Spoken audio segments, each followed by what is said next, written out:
Kui sa märkad tihti, et sinu enda elulava jääb tühjaks ja selle asemel, et olla peategelane omaenda elus, kipud sa kantseldama pärdikuid kellegi teise tsirkuses, siis ülihea on teha korra üks paus ja vaadata üle see tsirkus, mis su enda peas toimub.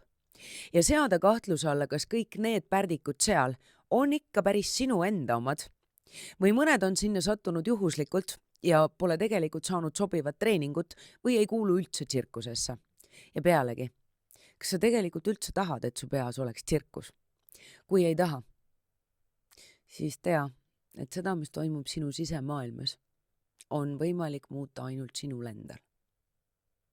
Kas see lugu, kas see lavastus, mis ennast sinu peas välja mängib, kas see plaat, mis seal ketrab päevast päeva, kas see on sinu tsirkus, sinu etendus, see, mida sa tahad luua ja kuulata?